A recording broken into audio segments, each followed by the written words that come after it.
దర్శనం చేసుకొని బయటకు వచ్చాక మూడవ గోపురం దగ్గర రైట్ సైడ్లో ఈ చెట్టు అయితే ఉంటుంది. రావి చెట్టు ప్లస్ మారేడు చెట్టు రెండు మిక్స్ అయి ఉంటాయి.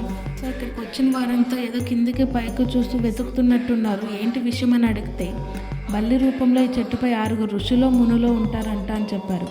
సో అమ్మ నాన్నకేం కనిపించలేదంట. తమ్ముడిని అడిగాను, వాడు నాకేం తెలియదు అన్నాడు. నాకైతే ఏదో బల్లి స్ట్రక్చర్ అయితే కనపడింది. మీలో ఎవరైనా వెళ్ళి చూసింటే కామెంట్ చేసేయండి. సో ఎవరైనా అరుణాచలం వెళ్ళాలి అనుకునే వాళ్ళకి చెప్తున్నా, లోపల మనం దర్శనానికి ఎంటర్ అవ్వగానే లోపల చాలా టెంపుల్స్ అయితే ఉంటాయి, అన్నిటిని విజిట్ చేయండి.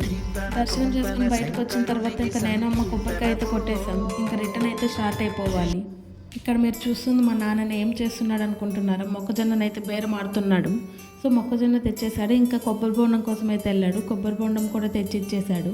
కొబ్బరి బొండం అయితే తాగేసాం. ఇంకా కొబ్బరి బొండం కొట్టించి దాంట్లో ఉన్న కొబ్బరి తీసుకురావాలి, దానికోసం వెళ్ళాడు. ఇంకా అది కూడా వేసేసాం. ఇలాంటి మరిన్ని వీడియోస్ కోసం లైక్, షేర్ అండ్ సబ్స్క్రైబ్ చేసుకొని వెళ్ళొచ్చుగా.